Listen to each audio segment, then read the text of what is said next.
ശക്തമായ ഭാരതത്തിനാവശ്യം ശക്തമായ സർക്കാർ എന്ന പ്രധാനമന്ത്രി നരേന്ദ്രമോദി. കോൺഗ്രസ് പാകിസ്ഥാന്റെ പിന്തുണ നേടാനാണ് ശ്രമിക്കുന്നത്. രാഹുലിനെ പ്രധാനമന്ത്രിയാക്കാൻ ശ്രമിക്കുന്ന പാകിസ്ഥാൻ നിരാശരാകുമെന്നും പ്രധാനമന്ത്രി പറഞ്ഞു. ജാർഖണ്ഡ് പലാമുവിൽ നടന്ന തെരഞ്ഞെടുപ്പ് റാലിയെ അഭിസംബോധന ചെയ്ത് സംസാരിക്കുകയായിരുന്നു അദ്ദേഹം. ഐസൻ ജോസ് കൂടുതൽ വിവരങ്ങളുമായി ചേരുന്നു. ഐസൻ, ഈ കോൺഗ്രസിനെതിരെ കടന്നാക്രമണമാണ് പ്രധാനമന്ത്രി ഇന്നും നടത്തിയിരിക്കുന്നത്. വിവരങ്ങൾ.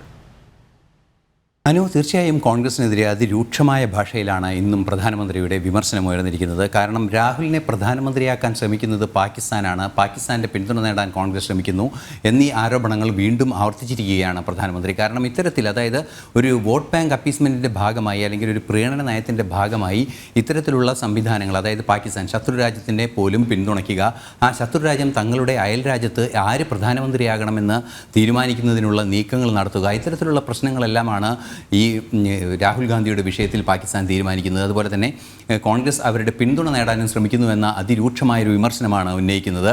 മാത്രമല്ല, ആ പിന്തുണ നേടാൻ ശ്രമിക്കുന്ന രാജ്യം ഈ ഭാരതത്തിൻ്റെ ഹോളി ആഘോഷത്തെ രക്തപങ്കിലമാക്കിയെന്നും പ്രധാനമന്ത്രി പറയുന്നുണ്ട്. അതായത് രാഹുൽ ഗാന്ധി എന്താണോ ചെയ്യാൻ ശ്രമിക്കുന്നത്, അല്ലെങ്കിൽ കോൺഗ്രസ് എന്താണോ ചെയ്യാൻ ശ്രമിക്കുന്നത്, ആരോടാണോ സഹകരിക്കാൻ ശ്രമിക്കുന്നത്, ആ സഹകരിക്കാൻ ശ്രമിക്കുന്നവരുടെ തനി നിറം തുറന്നു കാട്ടുക എന്നൊരു ലക്ഷ്യത്തോടെയായിരുന്നു അദ്ദേഹത്തിൻ്റെ പ്രഭാഷണം എന്ന് നമുക്ക് വളരെ കൃത്യമായി വായിച്ചെടുക്കാൻ സാധിക്കും. ഹോളി ആഘോഷങ്ങളെ തകർക്കുകയും ഭാരതത്തിലെ സ്ഥിരത തകർക്കുകയും ചെയ്ത, ഭാരതത്തെ നശിപ്പിക്കാനൊരുങ്ങുന്ന ഒരു രാജ്യത്തിൻ്റെ പിന്തുണ നേടാൻ കോൺഗ്രസ് ശ്രമിക്കുന്നു. അതിൻ്റെ നേതാവ് രാഹുൽ അതിനുവേണ്ടി ശ്രമിക്കുന്നു. ഇതിൽ നിന്നും എന്താണ് നേടാൻ ശ്രമിക്കുന്നത്, അല്ലെങ്കിൽ ഭാരതത്തിൻ്റെ പുരോഗതി എന്ത് എന്ന് വളരെ കൃത്യമായൊരു ചോദ്യമാണ് അദ്ദേഹം ഉന്നയിച്ചത്. ആ ചോദ്യത്തിന് മറുപടിയായാണ് അദ്ദേഹം തന്നെ വ്യക്തമായി പറയുന്നത്, ശക്തമായൊരു രാജ്യമാണ് ആവശ്യമെങ്കിൽ ശക്തമായൊരു സർക്കാർ ഉണ്ടാകണം. കോൺഗ്രസിന് അത് സാധ്യമല്ല എന്ന് കോൺഗ്രസ് നയത്തിൻ്റെ ദീർഘകാലത്തെ ഭരണപരിചയത്തിൽ നിന്നും ഭരണാനുഭവങ്ങളിൽ നിന്നും തെളിയിച്ചതാണ്. അതുകൊണ്ട് തന്നെ കോൺഗ്രസിനെ ഇനിയൊരു പുരോഗതിയുടെ രാജ്യമായി രാജ്യത്തെ കൊണ്ടു നടക്കാൻ സാധിക്കില്ല, അല്ലെങ്കിൽ കൊണ്ടുപോകാൻ സാധിക്കില്ല എന്ന രൂക്ഷ വിമർശനം പ്രധാനമന്ത്രി ഉന്നയിക്കുക തന്നെ ചെയ്തിരിക്കുന്നു. മാത്രമല്ല, മറ്റൊരു പ്രധാന വിഷയം പ്രധാനമന്ത്രി എടുത്തു പറയുകയും ചെയ്തത്, കോൺഗ്രസ് ഇത്തരത്തിൽ മറ്റു രാജ്യങ്ങളുടെ, അല്ലെങ്കിൽ ഇത്തരത്തിലുള്ള ശത്രു രാജ്യങ്ങളുടെ പിന്തുണ നേടി ഭരണത്തിലെത്താൻ ശ്രമിക്കുമ്പോൾ രാജ്യം തന്നെ അസ്ഥിരപ്പെടുന്നൊരു സാഹചര്യമുണ്ടാകും. എന്നാൽ നേരെ പ്രധാനമന്ത്രി നേതൃത്വം നൽകിയ BJP സർക്കാരിൻ്റെ ഭാഗത്ത് നിന്ന് സർജിക്കൽ സ്ട്രൈക്ക് പോലുള്ള ശക്തമായ നീക്കങ്ങളാണ് പാകിസ്ഥാനെതിരെ ഉണ്ടാവുകയും ചെയ്തത്. അതുകൊണ്ട് തന്നെ തീവ്രവാദ വിരുദ്ധ നിലപാടുകളിൽ ഉറച്ചു നിൽക്കാനുള്ള ഭാരതത്തിൻ്റെ നീക്കത്തിനെ തുരങ്കം വയ്ക്കലാവും കോൺഗ്രസിനെ തെരഞ്ഞെടുക്കുന്നതും അധികാരത്തിലെത്തിക്കുന്നതുമെന്ന് പരോക്ഷമായി പറയുക തന്നെയായിരുന്നു പ്രധാനമന്ത്രി ജാർഖണ്ഡിൽ ഇന്ന്. ഐസൻ, ഈ പ്രധാനമന്ത്രി ഇന്ന് ചൂണ്ടിക്കാണിച്ച മറ്റൊരു കാര്യമുണ്ട്. കാരണം സ്റ്റേബിൾ ഗവൺമെൻറ്, അല്ലെങ്കിൽ സ്ഥിര സർക്കാർ ഒരു രാജ്യത്തിന് വേണ്ടുന്നതിൻ്റെ ഒരു പ്രാധാന്യം അദ്ദേഹം ചൂണ്ടിക്കാട്ടുകയുണ്ടായി.